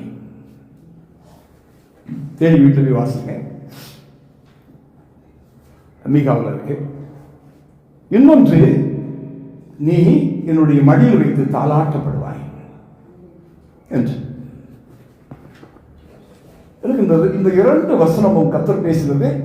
அந்த நாட்களில் வசனங்கள் தெரியும், எங்க இருக்குன்னு தேடி எடுக்க முடியாது. ஏன்னா முழுவதும் வியாபாரத்திலும் குடும்பத்திலும் என்னுடைய நாட்கள் செலவானது. ஒரு பகுதி மாத்திரம் விசுவாசியாக சபையில உண்மையுள்ளவராக இருந்தேன். கர்த்தருடைய பரிசுத்த நாமம் மகிமைப்படுவதாக. அப்போ அன்றைக்கு தேவாசிரியர் வீட்டுக்கு வர்றாரு. அன்றைக்கோ அடுத்த நாள் ஞாபகம் இல்லை. என்ன வேலையின் மத்தியில் இந்த வசனம் என் மனதில் இருக்கு. ஐயா, அந்த வசனத்தை கர்த்தர் பேசினார். நான் சொன்னேன், நீ ஒரு ஆளப்பா, 25 வருஷமா ஆண்டவரை பின்பற்ற, வசனம் எங்க இருக்குன்னு தெரியாதவங்களுக்கு எடு, வாசி அப்படின்னு சொன்னார். இந்த 2 வசனத்தையும் எடுத்து கொடுத்தார். இன்னொரு ஏசாயாவில் இருக்கு, 66 பாருங்க. தேவன் வாக்கு முழுவதும் எழுதி கொடுத்திருக்கிறது நமக்கு தான். இங்க எழுதி கொடுத்திருப்பதெல்லாம் இதை நாம் நமக்கென்று எடுத்து நாம் ஜீவித்துக் கொண்டிருக்கிறோம். ஆனால் அவரே இரவு நேரங்களில் கனவுல வந்து நமக்கு டிஸ்டர்ப் பண்ணி, நான் உன்னை நீ வெளியில புறப்பட்டு போவா, ஆனா கொழுத்த கண்டு போல வளருவாய் என்று சொல்றது என்ன பாக்கியம் பாருங்க. நான் எதுக்காக இவைகளை சொல்கிறேன் என்றால், இங்கே ஒரு வேலையை தேடுவோம், நமக்கு ஒரு நல்ல வேலை கிடைச்சிடதா, இந்த சார்லஸ் பிரதர், ரமேஷ் பிரதர், நமக்கு ஒரு வியாபாரம் கிடைக்கிறாரா, இன்னும் வந்து பணத்தை கொஞ்சம் வச்சிருக்கவங்க ஏதாவது டெபாசிட் பண்ணா வருங்காலங்களில் இன்ட்ரெஸ்ட் வராதா, வாழ்க்கையை நம்ம ரொம்ப கவனமாக செய்யணும், வருங்காலங்களில் எப்படி இருக்குமோ நாம் அதற்காக எல்லாம் பணங்களை சேர்த்து வைத்து வைக்க வேண்டும், ஏதாவது ஒன்று செய்ய வேண்டும் என்று ரொம்ப ரொம்ப அக்கறை எடுத்துக்கொள்கிறார்கள். எடுத்துக்கொள்ளத்தான் வேண்டும். அல்லேலூயா. ஆனால் இங்க என்ன சங்கீதம் 125 என்ன வாசிக்கிறோம்? கர்த்தர் மேல் நம்பிக்கையாயிருக்கிறவர்கள், கர்த்தர் மேல் நம்பிக்கையாயிருக்கிறவர்கள் இல்லையா? கொலோசியர் 2:6 வாசிக்கிறோம், உன்னுடைய வேர் கிறிஸ்துவிலே விடு. அல்லேலூயா. உன்னுடைய வேர் அசையாது. தேவன் அதற்கு அதிகாலையில் சகாயம் பண்ணுகிறார். அது அசையாத ஒரு கிறிஸ்டியன் லைஃப் செய்யும்படியாக நாம் தீர்மானிப்போமாக. அதாவது இந்த ஆவிக்குரிய வாழ்க்கையிலே ஒரு ரிவைவல் என்கிறார் இங்கிலீஷில், எழுப்புவதாக ஒரு உற்சாகமான ஒரு ஆவிக்குரிய வாழ்க்கையை செய்யாதவர்கள் செய்வதற்கு நீங்கள் முன்னுக்கு வாங்க. அல்லேலூயா. இங்க நடக்கிற உபவாச ஜெபத்துக்கு வாங்க. அதே சமயத்தில் நாங்கள் ஆவிக்குரிய பகுதியில் நாங்கள் தேறிட்டோம் என்று நினைக்கிறவர்கள் கிறிஸ்துவின் அன்புக்குள்ள வாங்க. அல்லேலூயா. அன்பினால் எல்லாவற்றையும் செய்வோம். கிறிஸ்துவின் தாழ்மைக்குள்ள வருவோம். இந்த கிரமங்களுக்குள்ளே நாம் வருகிற பொழுது அது மிகப்பெரிய ஆசீர்வாதங்களை நமக்கு கொண்டு வரும். கர்த்தருடைய பரிசுத்த நாமம் மகிமைப்படுவதாக. இன்னொரு வசனத்தோடு வாசிப்போம். யோபு 2ஆம் அதிகாரம் 3ஆம் வசனம்.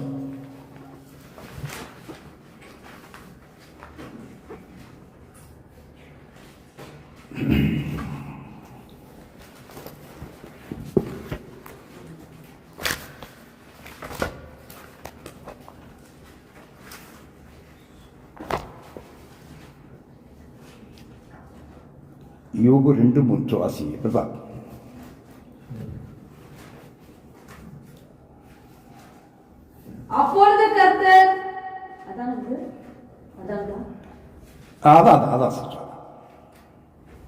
அப்பொழுது கர்த்தர் சாத்தானை நோக்கி, நீ என் தாசனாகிய யோபின் மேல் கவனம் செலுத்தினாய் வைத்தாயோ, உத்தமனும் சன்மார்க்கனும் தேவனுக்கு பயந்து பொல்லாப்புக்கு விலகுமான மனுஷனாகிய அவனைப் போல பூமியில் ஒருவனும் இல்லை. முகத்திரமில்லாமல் அவனை நிர்மலமாக்கும்படி நீ என்னை ஏவின போதிலும் அவன் இன்னும் தன் உத்தமத்திலே உறுதியாக இருக்கிறான். ஆமென். அப்படியே 2:6 வாசித்துங்க. அப்பொழுது கர்த்தர் சாத்தானை நோக்கி, இதோ அவன் உன் கையில் இருக்கிறான், ஆகிலும் அவன் பிராணன் மாத்திரம் தப்பிவிடு என்றார். அப்படியே 2:10 வாசித்துங்க. அதற்காக நீ பைத்தியக்காரி பேசுவது போல பேசுகிறாய். தேவன் கையில நன்மையை பெற்ற நாம் தீமையும் பெற வேண்டாமோ என்றார். இவைகள் எல்லாவற்றிலும் யோபு தன் உதவியினால் பாவம் செய்யவில்லை.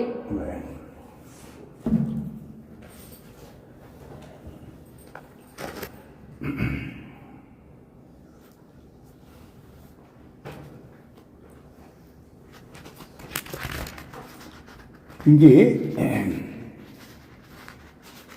யோபுனுடைய தேவன் மேல் அவருக்கு இருந்த நம்பிக்கையில் அவர் உத்தமனாயிருந்தவர். ஹல்லேலூயா. தேவன் பேரில் யோபுக்கு இருந்த நம்பிக்கை, அவர் அதில் உத்தமனாயிருந்தவர். கர்த்தருடைய பரிசுத்த நாமம் மகிமைப்படுவதாக. பாருங்க, என்னுடைய ஜீவியத்திலே தேவன் அந்த இரவு என்னோடு பேசினதற்கு பின்பு போராட்டத்தோடு செய்து கொண்டிருந்ததான இந்த ஆவிக்குரிய வாழ்க்கை எனக்கு மிகவும் லேசாக இருந்தது. அல்லேலூயா. தேவன் பேசின பிற்பாடு இம்மைக்குரிய ஆசீர்வாதங்களும் மறுமைக்குரிய ஜெயமும் எனக்கு சுலபமாக இருந்தது. நாம் கர்த்தருடைய காரியங்களிலே நாம் ஸ்திரமாக இருக்கிற பொழுது, இன்னொரு வசனம் இருக்கு,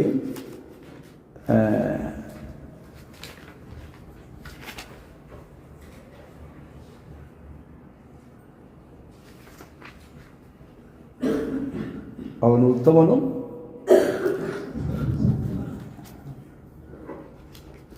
அதை வாசிட்டோம் இல்லைங்களா?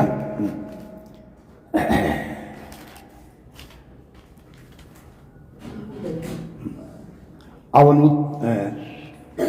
உத்தமனும் சன்மார்க்கனும் தேவனுக்கு பயந்து பொல்லாப்புக்கு விலகுமான மனுஷனாகிய அவனைப் போல பூமியில ஒருவனும் இல்லை. அப்போ இந்த உத்தமத்துக்கு கர்த்தர் மேல் அவருக்கு இருக்கிற நம்பிக்கையானது, அந்த நம்பிக்கை அது ஒரு உத்தமமான நம்பிக்கையாக இருந்தது. அந்த நம்பிக்கைக்கு அவருக்கு வந்த சோதனைகள் நம்ம எல்லோருக்கும் தெரியும். யோபுக்கு வந்த சோதனைகள் எல்லோருக்கும் தெரியும். அதுல நான் உங்களுக்கு விவரித்து சொல்ல வேண்டியதில்லை.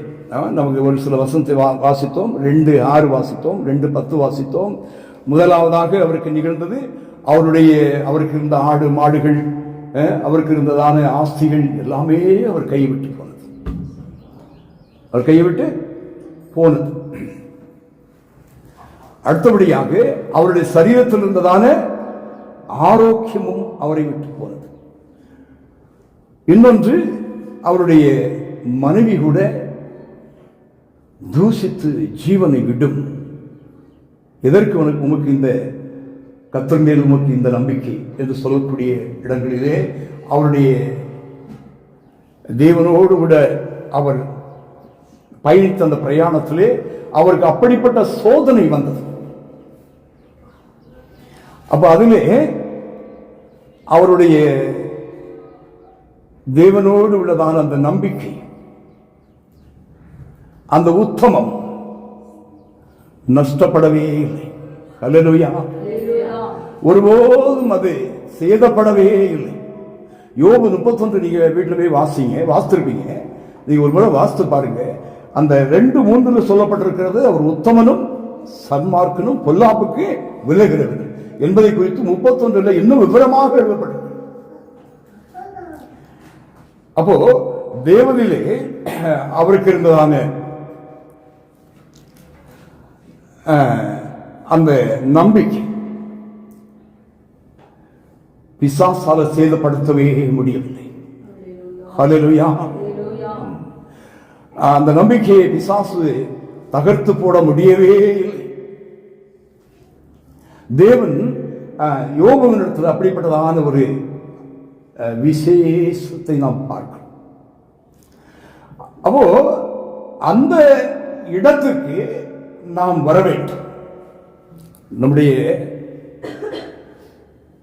ஆவிக்குரிய வாழ்க்கையானது பல விதங்களில் நான் இதை உங்களுக்கு வேற விதத்தில் நாம் விவரித்து எடுக்க முடியும். ஆனால் கர்த்தருடைய ஆவியானவர் நம்மை குறித்து விரும்புறது என்ன என்றால், நம்முடைய ஜெப வாழ்க்கை கிறிஸ்துவின் அன்பினால் நிரம்பி நாம் மற்றவர்களுக்காக ஜெபிப்பதும், நாம் மற்றவர்களுக்காக ஊழியம் செய்வதும், சபையிலே நம் மூலமாக தேவன் மகிமைப்படுவதும். நம்ம ஸ்டிக்டெல்லாம் பார்த்து யாரும் தேவனாமும் மகிமைப்படாது. நாம் ஒருவருக்காக ஒருவரை கிரியை செய்கிற கிரியிலே தேவனுடைய நாமம் மகிமைப்படும். அநேக தேவனிலே இழுக்கப்படுவார்கள்.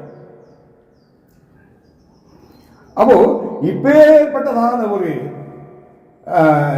ஆவிக்குரிய வாழ்க்கையானது நம்மிலே அசைந்து போகிறது. கர்த்தருடைய பரிசுத்த நாமம் மகிமைப்படுவதாக.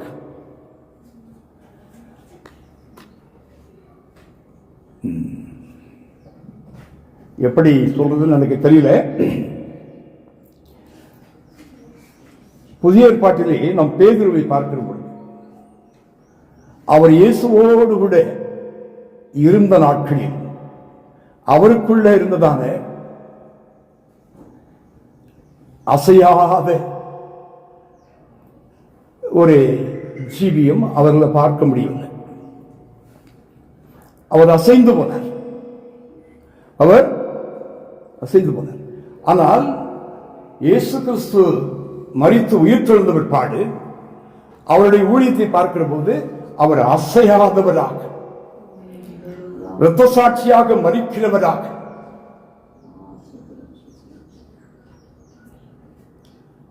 அவருடைய அசையாதபடி அவர் கிறிஸ்துவை பின்பற்றினதை நாம் பார்க்கிறோம்.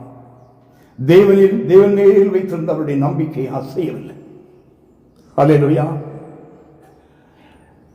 ஆனபடினாலே இந்த ஆவிக்குரிய வாழ்க்கையை ஆரம்பித்திருக்கிற நாம் சங்கீதம் 125:1 சொல்வது போல, கர்த்தர் மேல் நம்பிக்கையாயிருக்கிறவர்கள் என்றென்றைக்கும் நிலைத்திருக்கிற, அசையாமல் நிலைத்திருக்கிற சீயோன் பர்வதம் போல இருப்பார்கள். நம்முடைய ஜெப வாழ்க்கை அசைகிறது. நம்முடைய ஜெப வாழ்க்கை அசைகிறது, விழுந்து போகிறது. எப்படி தேவனுடைய சித்தம் நம்மள நிறைவேறும்? தேவன் எப்படி நம்மை ஆசீர்வதிக்க முடியும்? தானியேல் 6:10 வாசிக்கிறோம். தானியேலுடைய ஜெப வாழ்க்கையை அசைக்க முடிந்ததா?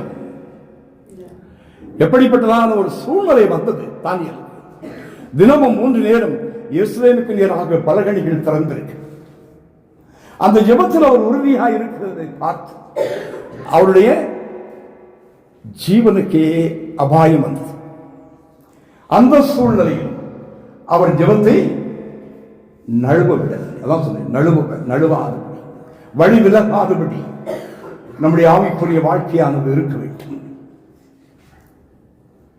நம்முடைய பின் நாட்கள் ஒருவேளை கர்த்தர் வருவது தாமதமாகுமானால், நம்முடைய பின் நாட்கள் தேவனால் ஆசீர்வதிக்கப்பட வேண்டுமானால் நாம் இன்றைக்கு நழுவ விடக்கூடாது. யோபிலே ஒரு ஸ்தலத்தை பார்க்கிறோம், யோபிலே ஒரு அசைவின்மையை பார்க்கிறோம். அல்லேலூயா. நம்மிலே அந்த அசைவின்மை இருக்கிறதா? நமக்கு முன்பாக கொண்டு வந்து ஒரு கஷ்டத்திலும் கண்ணீரிலும் போகிற ஒரு குடும்பத்தை நிறுத்தினா அந்த குடும்பத்திற்காக உத்தரவாதம் எடுக்கிற அந்த பகுதி நம்ம ஜனங்கள்ட்ட இல்லை. நாம் அதை செய்ய வேண்டும். நாம் அதில் அசையாமல் இருக்க வேண்டும். ஜெப வாழ்க்கை நம்மிலே காணப்பட வேண்டும். எஸ்ராவை பாருங்க, எஸ்ராவை படிச்சு பார்த்தீங்கன்னா அவர் வேதம் வாசிக்கிறதில்லை, அதை தியானிப்பதில்லை, அதை மற்றவர்களுக்கு போதிப்பதில் அவர் உறுதியாக இருந்தார். இந்த வருஷத்தின் முதல் ஞாயிற்றுக்கிழமையிலே நான் சில கொஞ்சம் பாரத்தோடு உங்கள் மத்தியில் இந்த காரியங்களை பேசிக் கொண்டிருக்கிறேன். கர்த்தரை ஏவுகிறபடி நான் இந்த வருஷத்திலே, நான் போன வருஷத்தில் கடைசியில் சொன்னேன், நம்மிடத்தில் எத்தனையோ குறைவுகள் காணப்பட்டது. அதற்கு ஏற்றது போல தேவன் நம்மிடத்திலே உலாவவில்லை. அவர் நமக்கு நன்மை செய்கிறவராகவே நம்மோடு அவர் வாசம் பண்ணினார். நம்முடைய குறைகளை பாராதபடி நமக்கு நன்மை செய்து கொண்டிருந்தார். ஆனால் இந்த வருடத்தில் நம்முடைய ஜீவியத்திலே முதலாவது நாம் அன்பு நிறைந்தவர்களாக, அதிலே நாம் அசைவின்மையாக காணப்பட வேண்டும்.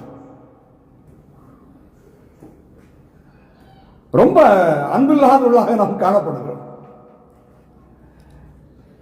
ரொம்ப அன்பில்லாதவர்களாக காணப்படுகிறோம். நம்முடைய அன்பை நாம் வெளிப்படுத்த வேண்டும். அன்பில் நாம் கிரியை செய்ய வேண்டும். அதை நான் இன்னும் விவரமாக உங்களுக்கு சொல்ல விரும்பல. இந்த வருடம் நாம் அப்படிப்பட்ட ஜீவியம் செய்ய வேண்டும். நம்முடைய ஜெப வாழ்க்கை எல்லாருக்கும் தெரிந்த விஷயம். பரிசுத்தாவியானவரை நம்ம ரெட்டிப்பா நமக்குள்ள பெற்றுக்கொள்ளாமல் போனா இந்த யோகுவை போல நம்ம என்ன சொல்றது, காண்டாமிருகத்துக்கு ஒத்தவில்லை. என்ன சொல்லி இஸ்ரவேல் ஜனங்களை குறித்து என்ன சொல்லப்பட்டிருக்கிறது, அவர்கள் காண்டாமிருகத்துக்கு ஒத்த வெள்ளனை உடையவர்கள். அப்ப நம்ம கிறிஸ்துவுக்காக சாட்சியாகி விளங்கும்படியாக ரெண்டத்தனையான அபிஷேகம் நமக்குள்ள தேவை. அப்ப அபிஷேகம் சிலர் நினைக்கிறது போல ஏதோ அந்த ஞாயிற்றுக்கிழமை ஆராதனைக்கு வந்து அந்த வொர்ஷிப் டைம்ல கொஞ்ச நேரம் கத்தி தொண்டைக்கு வலி கொடுத்து பாட்டை பாடினா அப்படி எல்லாம் ஆவியானவர். நாம் நம்முடைய அந்த வாரம் நம்முடைய வீட்டிலே நம்முடைய ஜெப வாழ்க்கை எப்படி இருந்தது, நம்முடைய அன்பு மற்றவர்களுக்கு காண்பிக்கிற விஷயத்தில் நம்முடைய அன்பு எப்படிப்பட்டதாக இருந்தது? குச்சி எடுத்துட்டு டீச்சர் எல்லாம் அடிக்கிறது போல இருந்ததா? அப்போஸ்தலனாகிய பவுல் எழுதுகிறார், அநேக வாத்தியார்கள் உங்களுக்கு உண்டு, தகப்பான்மார் இல்லையே. நம்முடைய அன்பு எப்படிப்பட்டதாக இருக்க வேண்டும்? நம்முடைய பிள்ளைகளிடத்தில் பேசுகிற போது, நம்முடைய சபையாரத்தில் பேசுகிற போது, அக்கம் பக்கத்தில் பேசுகிற போது நம்முடைய அன்பு வெளிப்படுத்தப்பட வேண்டும். அல்லேலூயா. எஸ்ராவை போல வேதத்தை வாசிப்பதில், அதை தியானிப்பதில், மற்றவர்களிடத்தில் கொண்டு போய் சேர்ப்பதில் அவர் எவ்வளவு சுத்தமாக இருக்கிறார். நீ 3 மணி தான், நீ 3 மணி. ஆமா, நீ என்ன எவ்வளவு மேல வருஷப்பட்டாலும் பரவாயில்ல. அல்லேலூயா. தேவன் நம்மை ஒரு உன்னதமான இடத்துல வைக்க போகிறார். அல்லேலூயா. தேவன் உயரத்தில் வைக்க போகிறார். ஆமா, 2017 எனக்கு வந்த சோதனை வேற எந்த ஊழியக்காரனுக்கு வந்தாலும் நோக்கி போயிருப்பான். எனக்கு ஒரு கன்னடத்தில் எம்என் சொல்வாங்க, எம்என். எனக்கு ஒரு பெருமை இருக்கிறது. கடந்த நாட்களிலே எங்களை நடத்தின ஊழியக்காரர்களுக்கு நான் ஏனென்று கேள்வி கேட்காமல் ஒப்படைத்து நான் அந்த ஜீவியத்தை செய்தபடினால் அதனுடைய பலனை இன்றைக்கு பார்க்கிறேன். அல்லேலூயா. அந்த ஆவிக்குரிய வாழ்க்கை விழுங்க. கட்டடம், பிசினஸ், லட்சம், கோடி, கார், அது யாருக்கு வேணும்? அது யாருக்கு வேணும்? தந்திருக்கிறார், சந்தோஷம், எல்லாருக்கும் தரட்டும். ஆனால் நாம் கோபத்தை ஜெயிக்க வேண்டும். நாம் கோபத்தை ஜெயிக்க வேண்டும். அன்பு நிறைந்தவர்களாக, டீச்சராக இல்லை, ஒரு தகப்பனாக, ஒரு தாயாக நாம் நம்முடைய அன்பு வெளிப்படுத்தப்பட வேண்டும். கர்த்தருடைய பரிசுத்த நாமம் மகிமைப்படுவதாக. அப்படியானால் இங்கே இந்த சண்டே மற்றும் ஞாயிற்றுக்கிழமை மட்டும் ஆராதனை டைமில் இருக்கிற ஒரு 2-3 பாடல்களை படிக்கிற போது நாம் கையை வலிக்கிற அளவுக்கு அடிச்சு, தொண்டை கிளிய பாட்டை படிச்சு, ட்ரம் கிளிய அடிச்சு, கதவை பூட்டி ஒன்றும் நடக்க தேவன் ஒன்றும் அவர் பரிசுத்த ஆவியானவரை குறித்து சொல்லணுமானா அவர் இலவசமாக தேவன் நமக்கு தருகிறார், உண்மைதான். ஆனா இலவசமாக தான் தருறாரு, நம்ம சரியாக கிடைக்காது. அதுக்கு நிகரான ஒரு ஆசீர்வாதம் இந்த பூமியில எங்கேயும் கிடையாது. அதற்கேற்ற விலையை நாம் கொடுக்க வேண்டும். அல்லேலூயா. பரிசுத்த ஆவியின் வரம் அதற்கு நிகரான ஒரு என்ன சொல்றது, சந்திரனையும் சொல்ல முடியாது, சூரியனையும் சொல்ல முடியாது. இந்த உலகத்துல எவ்வளவு பெரிய ஆசீர்வாதங்கள் அதற்கு நிகரானதல்ல. அப்பேற்பட்ட ஆசீர்வாதம் நம்முடைய தலையின் மேல் இறங்கணும். ஆனால் நமக்கு நம்மிடத்திலே அந்த ஜெபம் இருக்க வேண்டும். அல்லேலூயா. அந்த உண்மையான உபவாசம் இருக்க வேண்டும். அல்லேலூயா. அந்த வேதவாசம் இருக்க வேண்டும். அல்லேலூயா. அதாவது மாதத்துக்கு ஒரு முறை இல்லை, 3 முறை கூட திராட்சை ரசம் திருவிருந்து எடுங்க, ஒன்றும் பிரயோஜனம் இல்லை. இந்த வருஷம் திருவிருந்தில் நான் பங்கு பெறலையே அப்படின்னு ஒரு சகோதரன் கால் பண்ணிட்டார் சிபிஎம்ல.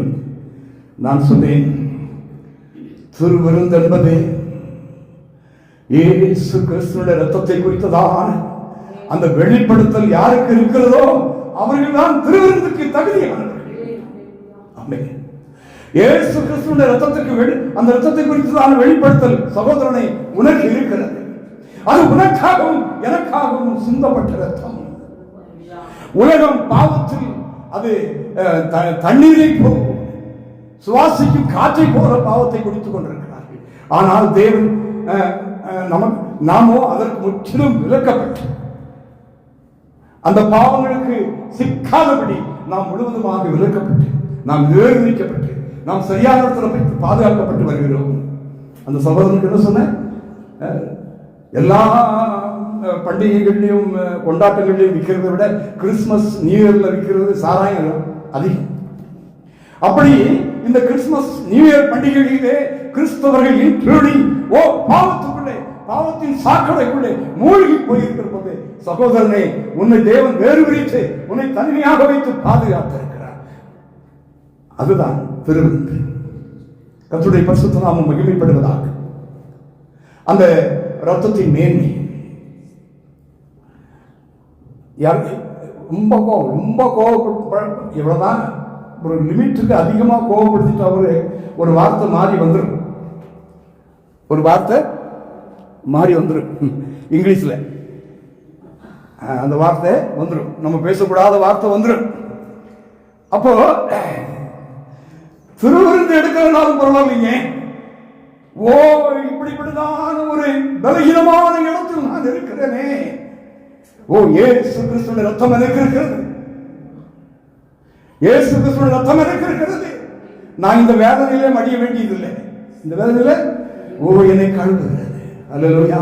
அதான் திருவிருந்து. அந்த திருவிருந்து உனக்கு இல்லாம சபையில போய் நீ வாரமான ஒரு திருவிருந்து எடுத்து என்ன பிரயோஜனம்? இயேசு கிறிஸ்துவின் ரத்தத்தை குறித்து தான் வெளிப்படுத்தல் நமக்கு இருக்க வேண்டும். அப்படி எத்தனையோ ஒன்றல்ல, நான் ஒன்று சொன்னேன்,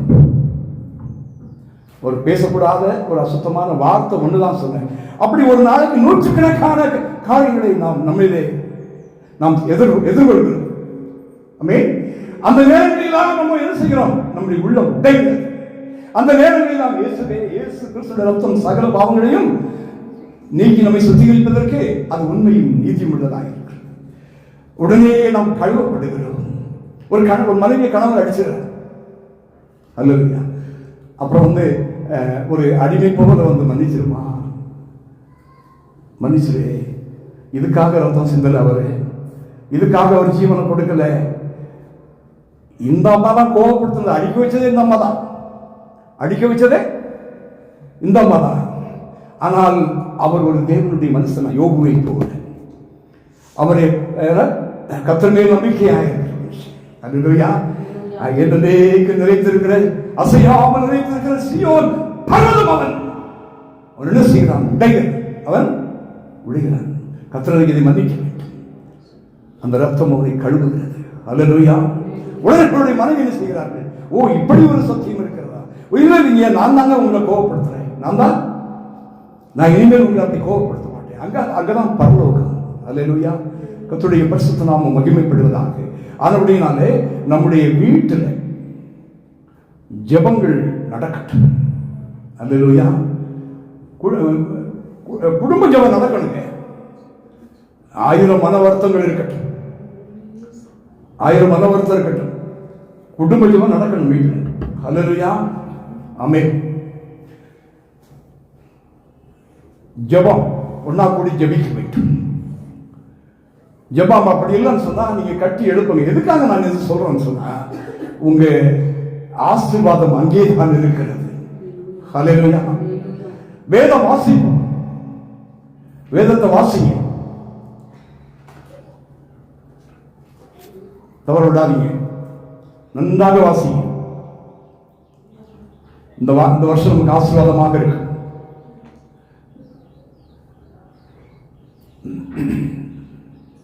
ரொம்ப வாசிக்காம இருக்கிறீங்க. இந்த முன்னுக்கே தேவ ஆவியானவர் செய்தி கொடுக்கவே அனுமதிக்கல. இப்படி பலமுறை எனக்கு ஆயிருக்கு. சிஸ்டர் புஷ்பா, நீங்க பைபிள் லாங்குவேஜ் வாசிக்க முடியும் கன்னடாங்களா? சிலருக்கு அந்த லாங்குவேஜ் படிக்காதனால சில கஷ்டங்கள் இருக்கு. கர்த்தருடைய பரிசுத்த நாமம் மகிமைப்படுவதாக. கர்த்தர் தாமே நம் யாவரையும் ஆசீர்வதிப்பாராக. இன்னும் அநேக வசனங்களை எடுக்க வேண்டும் என்று நினைத்தேன். எல்லாரும் முழங்கால் பண்ணிடுவோம். Hallelujah. Amen. Hallelujah. Praise the lord. Amen. ஸ்தோத்திரம். ஆமென். கர்த்தரில் நம்பிக்கை. ஆமென். ஜெபித்திட ஜபாவி வரத்தாருமே. ஆமென். தடையாவும் அகற்றிடுமே. தயக்கேற்றுவும் பாதம் வந்தே சோராது ஜெபித்திட ஜபாவி வரத்தாருமே. ஆமென். தடையாவும் அகற்றிடுமே. Praise the Lord. Amen. Praise the Lord. Amen. Amen.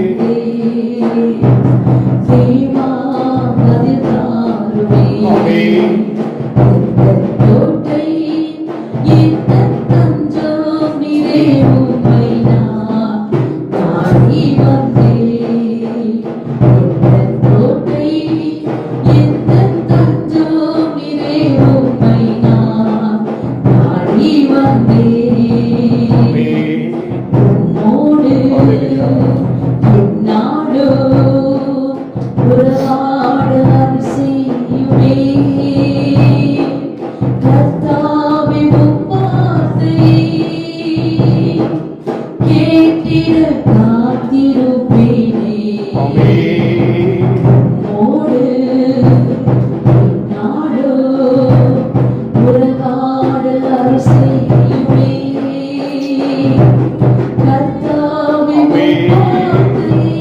Praise the Lord. Praise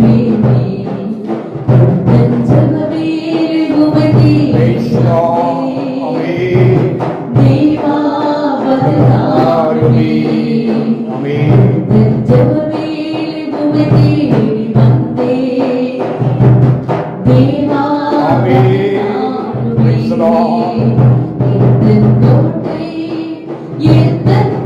Lord. Amen.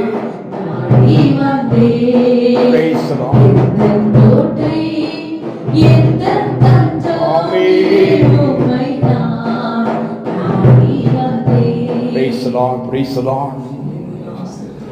கர்த்தர் மேல் நம்பிக்கையாயிருக்கிற நாம் என்றென்றைக்கும் அசையாது நிலைத்திருக்கிற சீயோன் பர்வதம் போல் இருக்க வேண்டும். ஹல்லேலூயா. நாம் யோபுவை முன்னிறுத்தி தியானித்தோம். அநேக தேவதாசர்கள் தேவன் மேல் வைக்கிற நம்பிக்கையில் உத்தமர்களாக தன்னுடைய ஓட்டத்தை முடித்திருக்கிறார்கள்.